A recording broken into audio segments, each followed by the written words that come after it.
Welcome friends. Today we are going to discuss about the laboratory diagnosis of syphilis. So let us start the lecture. First, we will talk about the objectives of the today's lecture. First is microscopy, then the culture, then the serology, which includes two broad aspects. One is non-triponymal test, another is triponymal test, and the fourth is molecular. First, the microscopy. In microscopy, there is a three broad techniques that we are going to use for detection of treponema. First is dark ground microscopy. Other is direct fluorescent antibody for treponema pallidum, that is DFATP. And then the third is silver infiltration staining. So in the dark ground microscopy, a direct demonstration of treponemas will be there. As you know that the treponemas are the motile organism, and we have to demonstrate the motility of the organism. Treponemas can be demonstrated from the superficial lesion of primary, secondary, and congenital syphilis. Surface of the chancre is cleaned with saline. Gentle pressure is applied at the base of the lesion, and a drop of exudate is collected on a slide. When you observe the slide under the dark ground microscopy, as you can know, treponemas cannot be visible under the light microscope. So under the dark ground microscopy, treponema pallidum appears a slender, flexible, and spirally coiled bacilli, as you can see in the picture. There is a the end of this treponemas are tapering. Treponema pallidum shows a typical slow to rapid flexion extension type of movement. It shows the corkscrew motility, and it shows the soft bending at right angle to the midpoint. So these three are the motility of the treponema pallidum. Sensitivity of this background microscopy approaches 80% with a detection limit of 10 raised to 4 bacilli per ml. Multiple specimens should be examined on 3 consecutive days before declaring dark ground microscopy to be negative. So this was about the dark ground microscopy. Now we are going to talk about the direct fluorescent antibody staining for treponema pallidum, that is DFATP. First, smear is made from exudate or tissue section, which is stained with fluorescent label monoclonal antibody targeted against treponema pallidum surface antigens. So the treponema pallidum appears as distinct, sharply outlined, and apple green fluorescent colored bacilli. As you can see in the picture, there is a apple green fluorescent colored bacilli will be there. The sensitivity of this test is around 100% when smear made from fresh lesion are examined. So this is about the DFA. Now the silver impregration staining. Treponema do not take up ordinary stain as they are extremely thin and delicate. When we treponemas reduce silver nitrate to metallic silver, that is deposited on the surface. This is how you can increase the thickness of this bacilli. When you observe the treponemas in Livaretti stain, you can use the tissue section, while the Fontana stain is used for staining smears made from the exudate. In the picture, you can see the silver impregration staining. In the culture, pathogenic treponems, including treponema pallidum, cannot be grown in a artificial culture media, but they are maintained by subculture in susceptible animals like testes of the rabbit. So this was about the culture. Now the serology, and it is very important part of this lecture, and they are frequently asked the serodiagnosis of the syphilis. So serology is broadly divided into non-treponemal test and treponemal test. There is another aspect, that is group specific test is also there, but this test is nowadays are obsolete. That's why we are going to only talk about the non-treponemal test and treponemal test. So let us start with the non-treponemal test first. It is also called the standard test for syphilis or STS. Non-treponemal test detects a characteristic non-specific antibody that is called reagent antibody. It detects in the sera of patient of syphilis by using cardiolipin antigen, which is extracted from the beef heart. Such reagent antibodies are IgG or rarely IgM type, and these are distinct from the IgE class of reagent antibodies, which is seen in type 1 hypersensitivity reaction. So these are the various tests that will be included in non-treponemal test. The first is Wassermann test, which is based on complement fixation test. The second is Kahn test, which is based on tube flocculation test. These two tests are not used nowadays. These are the very old test. And the third and very important is VDRL, that is Venereal Disease Research Laboratory, and finally the RPR. So the VDR and RPR are the most important and frequently using tests for detection of the syphilis, which is based on non-treponemal test. So we are going to discuss the VDRL. As you can know, VDRL means Venereal Disease Research Laboratory. This test is simple, rapid, and most widely used serological test.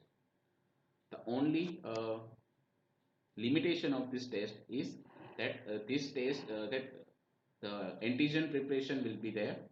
We have to prepare the antigen for every 24 hours. We have to prepare the fresh antigen for every 24 hours.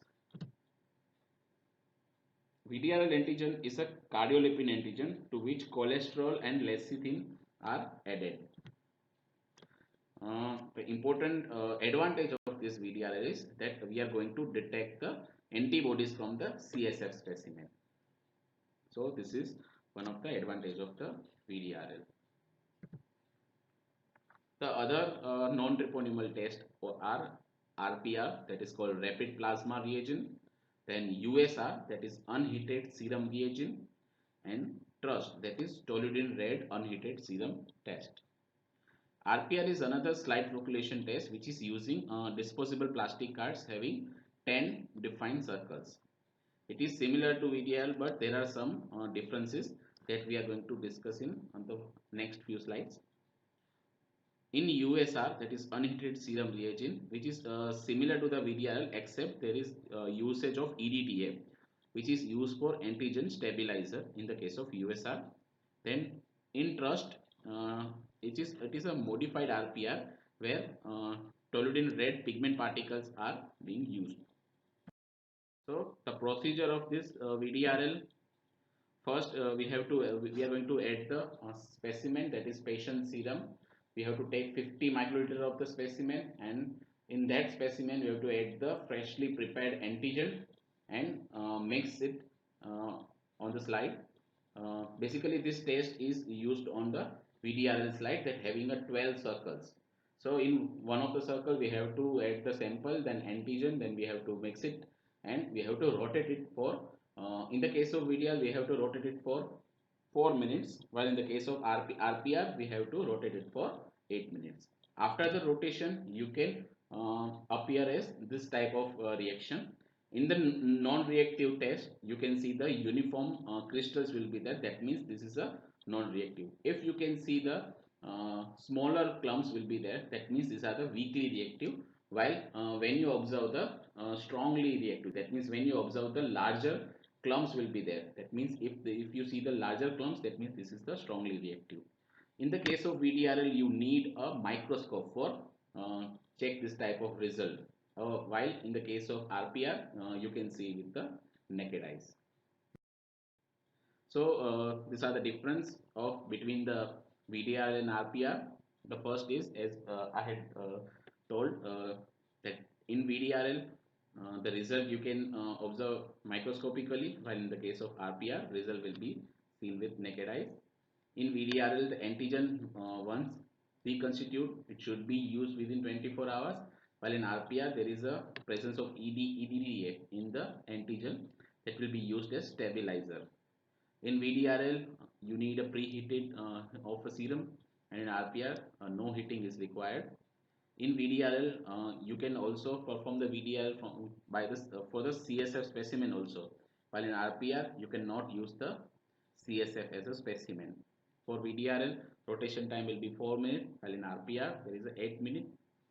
Sensitivity of in primary syphilis is higher for the RPR, that is 86%, while in VDRL, sensitivity in primary syphilis is 78%. VDRL is much cheaper, that's why this can be used for the larger amount of the test. That is, example is antenatal screening, while in the RPR it is expensive than VDRL. So this will be used for the smaller amount of the test. So this were the difference between VDRL and RPR. Now the advantage and disadvantage of the non-treponemal test. So first we are going to discuss the advantages. Non-treponemal tests are the most recommended test to monitor the response to treatment. Reagent tests usually become negative 6 to 18 months after the effective treatment for syphilis, depending on the stage at which treatment is given. VDR can also be used for detection of syphilis antibodies in the case of neurosyphilis.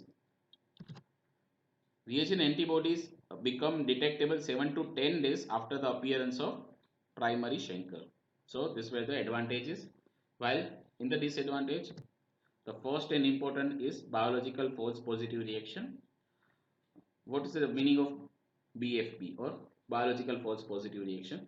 So these reactions are defined as positive result in non-treponemal test, while negative result in treponemal test in the absence of syphilis, and not caused by the technical faults. That means if a patient having a various conditions like lepromatous leprosy, relapsing fever, malaria, HIV, viral hepatitis, etc. In this case, the non-treponemal test shows the false positive result, while the species-specific treponemal test shows the negative. That means patient doesn't have the syphilis. By this type of various condition, it shows the false positive. So this is one of the disadvantage of the non-treponemal test. Then other disadvantages is Poisson phenomena. If antibody titer in the patient serum is high, that is lead to false negative result. Sensitivity of non-treponemal test is low in late syphilis test with the compare of treponemal test. Non-treponemal tests are used as screening test, which should be always confirmed by treponemal test. So this is the advantage and disadvantage for the non-treponemal test. Now the treponemal test.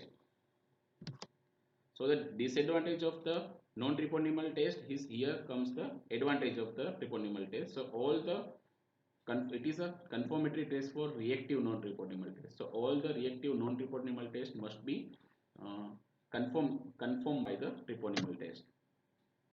Here we can use the species specific Treponema pallidum antigen, that is made up of Nichols strain or the Reiter strain. We can use the live, killed or extract of the Treponema pallidum organism. So here are the few tests that will be fall under the treponemal test. The important one and the most frequently used is Treponema pallidum immobilization. Then FTABS, that means fluorescent treponemal antibody absorption test. Then TPHA, that means treponema pallidum hemagglutination assay. That is also called the MHATP, that means microtiter hemagglutination for treponema pallidum. And at last the ELISA and Western blot. Let us start with the TPI, that is treponema pallidum immobilization test. This test will be done with the usage of live treponema pallidum, that is made up of Nichols strain. Here we have to take the patient's antibody, and it will having a this test is having a complement to immobilize the live activity of motile treponema pallidum. As you can know that treponema pallidum is motile organism. When you're going to add the patient's antibody here, then the motile treponema pallidum will be turned into the non-motile treponema pallidum. That means test is positive. For this you need a dark ground microscopy, so you can observe the motility for the treponema pallidum, and it was one of the widely used tests for syphilis in the past, but now not in a use. Now we are going to talk about the FTABS, that is fluorescent treponemal antibody absorption test. It is indirect fluorescent antibody technique. For that, we can use the killed treponema pallidum. Patient serum is first diluted with the extract of non-pathogenic Ritter strain to remove the group-specific treponemal antibodies.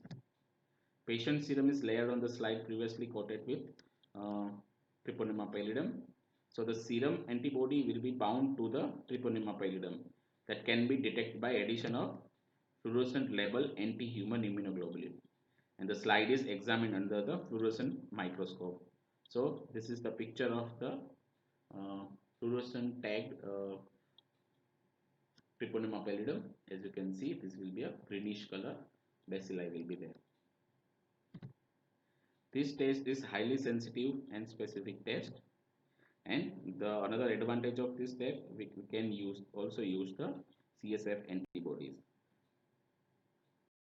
This is about the FTABS. Now the important one is the TPHA, that is treponema pallidum heme agglutination assay. It is also called the microtiter heme agglutination for treponema pallidum.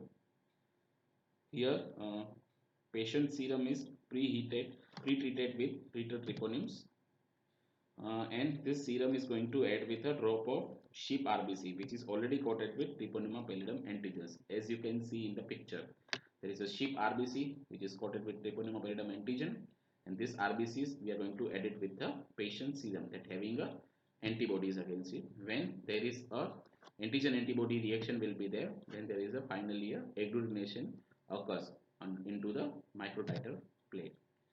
When there is a reactive test will be there, there is a formation of smooth mat of agglutinated cells because the RBCs is going to be lysed. When non-reactive result occurs, that means there is a compact button formation will be there. That means there is a no agglutination will be there. That means there is a RBCs are not going to be lysed in negative result. We can also do the quantitation of this test with the help of serial dilution of patient serum. You can also use the CSF specimen for detection of the antibodies. Specificity and sensitivity are excellent of this test. So this was about the TPHA. Now we will just look at the sensitivity and specificity of the different treponemal and non-treponemal tests. So first, the primary stage of the syphilis, in that the sensitivity is of the treponemal and non-treponemal tests will be differ. So first, FTABA shows 84% sensitivity, TPHA shows 76%, while in the case of non-treponema, the highest sensitivity is of a trust, that is TRUST, and the RPR, that is 86%. Then the sensitivity of all of the tests is 100% in the case of secondary stage of syphilis, while in the late stage of syphilis there is a 100% sensitivity in FTABS and 97% in sensitivity in TPHA. While in non-treponemal test, the highest sensitivity will be for the RPR and trust. In the late stage of syphilis, treponemal test shows higher sensitivity in the compare of non-treponemal test, while the specificity for the treponema and non-treponemal test is around between the 97 to 99, as you can see in the table. Now finally the molecular methods, in that we can use the PCR. So the PCR based techniques are available to amplify the treponema pallidum specific genes. PCR is important in the diagnosis of congenital and neurosyphilis. So this is about the method. So this was all about the laboratory diagnosis of syphilis. Uh, there will be a important thing around between among this lecture is serodiagnosis of syphilis, which is important and frequently asked. I hope you can like it. Thank you.